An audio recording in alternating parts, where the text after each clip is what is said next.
বিসমিল্লাহির রহমানির রহিম। সকল প্রশংসা আল্লাহর, সকল ক্ষমতার মালিক আল্লাহ মহান। আসসালামু আলাইকুম আমার প্রাণ প্রিয় সকল আপনজন, কেমন আছেন? আমি আপনাদেরই সামান্য একজন কান্তাপা আবারও চলে আসলাম। আজকে 1/7/2025 সাল। আল্লাহর নামে কাজ শুরু করলাম। আমি আমার আল্লাহর ঘরে সালাম ও দোয়া পৌঁছে দিলাম। আমার প্রিয় নবীজি রওজা মোবারকে সালাম ও দোয়া পৌঁছে দিলাম। হযরত শাহজালাল শাহপরানে সালাম ও দোয়া পৌঁছে দিলাম। আজমির শরীফে সালাম ও দোয়া পৌঁছে দিলাম। আল্লাহ আপনি নামাজ রোজা ইবাদত বন্দিগি কবুল আর মঞ্জুর করে নেন, আমিন। এই মুহূর্তে আমার আসার একটাই কারণ, আজকে সন্ধ্যা 6টা থেকে প্রায় 9টা পর্যন্ত পাত্রীর বাসায় ইনভাইট ছিল, বনানীতে বাসা। ভদ্রলোকের 2টাই মেয়ে। মেয়েগুলি খুবই ধার্মিক। মেয়ে একটা মাস্টার্স করছে, আর একটা হচ্ছে অনার্স শেষ করছে। যেটা মাস্টার্স করছে ওর জন্যই আগে বলল। মেয়ে আবার খুব ধার্মিক এবং সে বাইরে থেকে পড়াশোনা করে আসছে। মেয়ের নামে ফ্ল্যাটও আছে। মেয়ের বয়সটা হয়ে গেছে 32-এর মতো, 33-এ হবে। 5 ফিট 6 লম্বা, উজ্জ্বল শ্যামলা। বড় মেয়েটার জন্যই একটা ভালো ছেলে চাচ্ছে, ধার্মিক ছেলে চাচ্ছে, হাইট টাইট যাতে ভালো থাকে এবং কিছু করে। ওরা হয়তো ফেসিলিটি দিবে ওদের, যেহেতু মেয়ের নামে বনানীতে ফ্ল্যাট আছে, ফ্ল্যাটে থাকতে দিল। কিন্তু মাস্টার্স বা MBA করা মাল্টিনেশনাল কোম্পানি বা ধার্মিক ছেলে দাঁড়িতে তাদের কোনো আপত্তি নাই, কারণ মেয়ে দুইটা চোখ ছাড়া কিচ্ছু দেখায় না। আমার সাথেই দেখা করেছে, ও কিন্তু ছবিও তুলে নাই। তো যাক, ওদের ইচ্ছা এরকম একটা ছেলে, ধার্মিক, লম্বা টম্বা, দেখতে মোটামুটি পছন্দসই, তার মেয়েকে সে যথেষ্ট হেল্প করবে, এরকম একটা ছেলে চায়। তো আসলে অনেক বাবারাই আছে, যদি এটা উইলিংলি বলে সেটা কিন্তু কোনো লোভনীয় কিছু না। হয়তো ছেলেটা একটু মধ্যবিত্ত পরিবারে, তার ঘর বাড়ি নাই কিন্তু লেখাপড়া আছে, সে একটা পজিশনে যেতে পারবে তাকে টেনে তুললে, সেরকমই ছেলে চাচ্ছে। কিন্তু আমার অনেক ভাইরা আছে, আমি একটু বলতে বাধ্য হচ্ছি, তাদেরকে কে বলছে গ্রামে গঞ্জে তারা লেখাপড়া জানে না, ঘর জামাই থাকতে চায়, বিভিন্ন ফোন টোন করে? এগুলি কিন্তু একটা, মানে এটা একটা মিথ্যা প্রলোভন। আমি বলবো এই ধারণা থেকে আপনারা বেরিয়ে অন্য কোনো প্রফেশনে যে আপনার কাজকর্ম করে আপনারা আপনাদের লেভেল অনুযায়ী খুঁজবেন। কোনো বাংলাদেশে কোনো ঢাকা শহরের মেয়েরা, অর্থবিত্ত যাদের আছে তাদের পাত্রের অভাব নাই, এটাও মনে রাখবেন। সারাক্ষণ আপা আমি কিছু করি না, গ্রামে গঞ্জে থাকি, আমার 50, 52, 60, আমি ঘর জামাই থাকতে চাই, যেই মেয়ের অগাধ সম্পত্তি আছে আমি সেখানে থাকতে চাই, এটা একদম মিথ্যা ধারণা। এই ধারণা থেকে বেরিয়ে যান, আপনি যে আছে তাকে নিয়েই ভালো থাকেন। এই ধারণা, বাংলাদেশের মেয়েরা হাজার বিত্তশালী হোক, আপনার এরকম স্ট্যাটাসের ছেলে কখনোই নিবে না, এটা সবসময় মনে রাখতে হবে। এই ধারণাটা যাতে আমার ভাইদের না থাকে যে আমি গরিব অসহায়, আমাকে নিয়ে আরেকটা মেয়ে তার সম্পদে দেখাশোনা করবে, একদম এটা মিথ্যা ছাড়া কোনো কিছুই নাই। এই ধারণা থেকে বেরিয়ে যান প্লিজ। তো সেজন্যই ভাবলাম যে আসলে বনানীতে আমার অনেক অনেক পরিবার আছে, যে পরিবাররা কিনা মানে মেয়েদেরকে অনেক তারা সাপোর্ট করবে। তো মেয়েদের যেহেতু 30 থেকে 35-40-এর মধ্যে অনেক মেয়ে চলে আসছে অবিবাহিত, তো তাদের জন্য আমার পাত্র আহ্বান করছি। আরেকটা বোন, ও হচ্ছে আপনার ওর দেশে বাড়ি কুমিল্লা, মেয়েটা শ্যামলা, ওর হাজবেন্ডের সাথে ডিভোর্স হয়ে গেছে, 32-এর মতো বয়স, BA পাস। ও আসলো, বলল যে আমার জন্য একটা ভালো একটা ছেলে দেন। তা আমি বলছি, আচ্ছা ঠিক আছে। আর যেই মেয়ের কথা এখন বলবো সেই মেয়েই ফোন দিছে, আমি একটু কেটে গেছে, যাক। তো আমার কথা হচ্ছে, আপনারা সবসময় যেটা চাবেন চাওয়ার সাথে পাওয়ার সামঞ্জস্য আছে কিনা, এবং সেই চাওয়াটা আপনারা যে চাচ্ছেন সেটা মানে আপনারা পাবেন কিনা, আকাশ কুসুম কখনোই চিন্তা করবেন না। আর আমার হোয়াটসঅ্যাপ নাম্বার আছে, আমি বলে দিচ্ছি, 01971860261।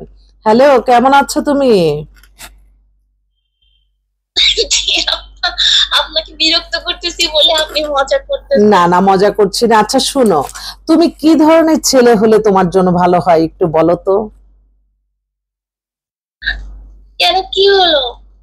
কেন কি হলো? কারণ আনম্যারিড ছেলে চাচ্ছ, আনম্যারিড ছেলেরা কিছুটা সহযোগিতা চায়। সেই ক্ষেত্রে কি তুমি সহযোগিতা করবা? যেহেতু তোমার যথেষ্ট প্রপার্টি আছে, তোমার একটা বাচ্চা আছে, এটা যে মেনে নেবে আনম্যারিড ছেলেটা, তাকে কিছু একটু সহযোগিতা করো, তারা তো তার মাধ্যমে হয়তো কারো রিজিকের ব্যবস্থা হইলো। থামেন, আমি বলতেছি।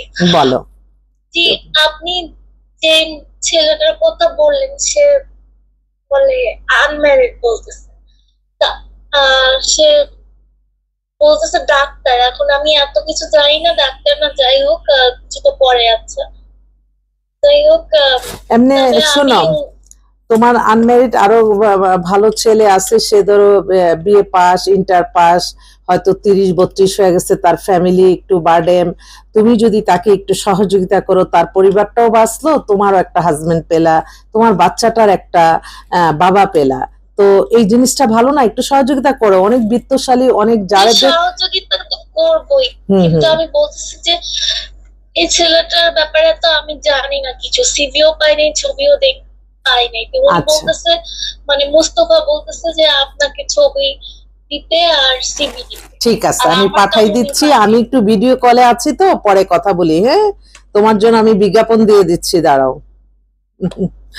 আসলে বাচ্চা বাচ্চা মেয়েটা, ওর 33-34 মতো বয়স, 5 ফিট 5 লম্বা, শ্যামলা। তো ওর বাবার যথেষ্ট হেল্প করবে, কিন্তু সে আবার সেরকম ছেলেই খুঁজছে। যাক, আরেকটা ভাই, উনি হচ্ছে বিদেশে ছিল, গ্রাজুয়েশন করা, কিন্তু যেগুলি একটু মিলবে না সেগুলি আবার তাদের আকাশ। এই ছেলেটা কিন্তু, যদি আমি অনায়াসে 35 মতো বয়স, অবিবাহিত, তো বিদেশে ছিল, বাংলাদেশে এসে সে তাদের এলাকায় থাকে। এই ছেলেটা কিন্তু এই মেয়েটাকে বিয়ে করলে কিন্তু হ্যাপি হতো। আবার এই ছেলে আবার চাইতেছে সে সিটিজেন মেয়ে। এই হচ্ছে সামঞ্জস্যটাই পড়ে যায়। তো যাক, আল্লাহ যাতে সকলেরই একটা ভাগ্য ভালো করে দেয়, সবার মনের আশা পূর্ণ করে, এই দোয়া করছি সবার কাছে। আর বেশ কিছু ভালো ভালো মেয়ে আসছে, আপনারা একটু যোগাযোগ করেন, ইনশাল্লাহ ভালো কিছুই পাবেন।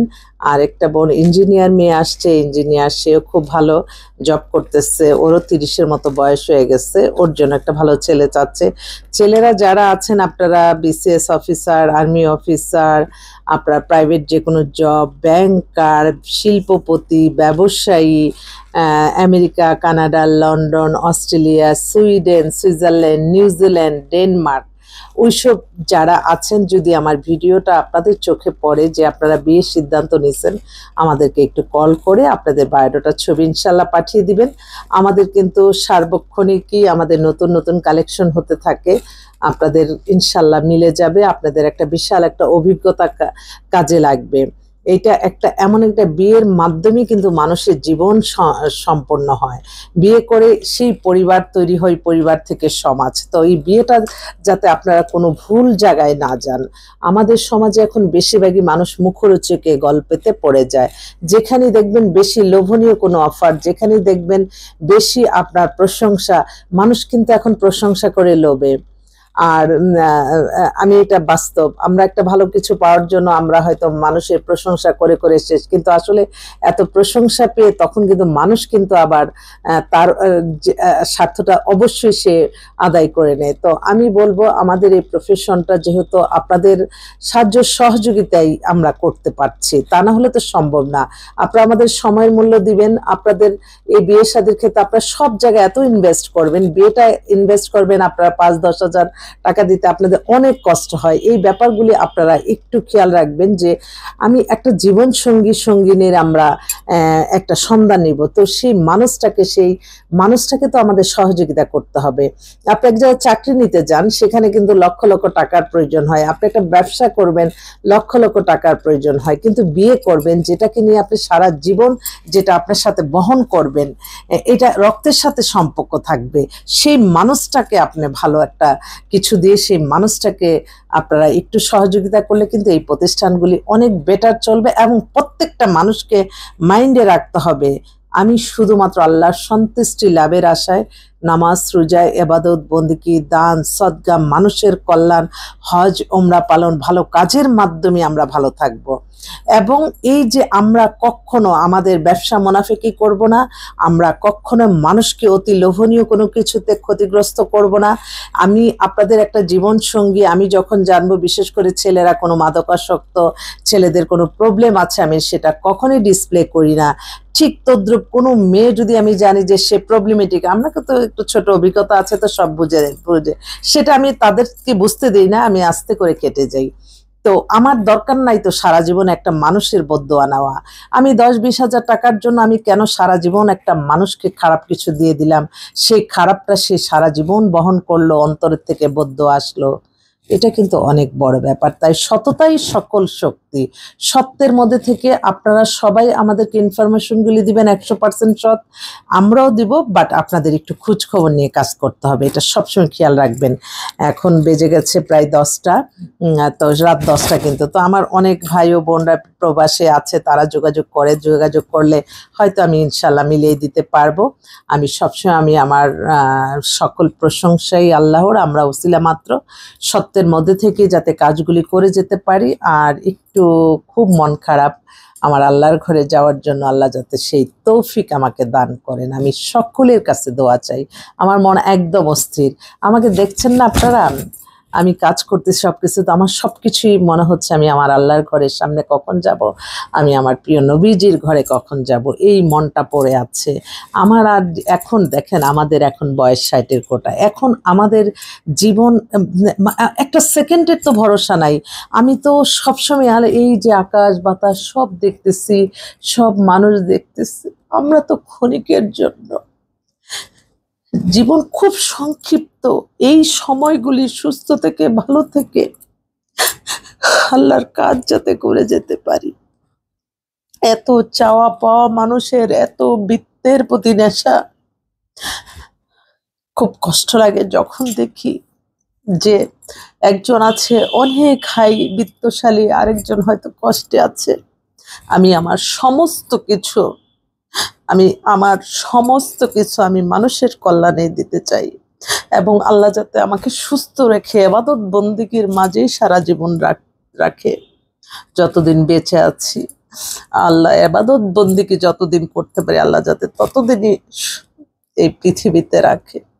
হায়াত দেন, রিজিক দেন, সবকিছু তো আমার আল্লাহর কাছেই চাওয়া। আল্লাহ ছাড়া অগণিত বাজেট দেওয়ার কেউ নাই।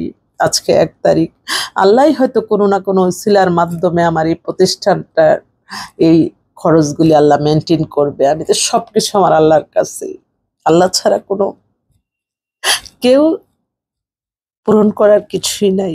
আল্লাহ সবকিছু পূরণ করবেন। সবাই ভালো থাকবেন। আসসালামু আলাইকুম।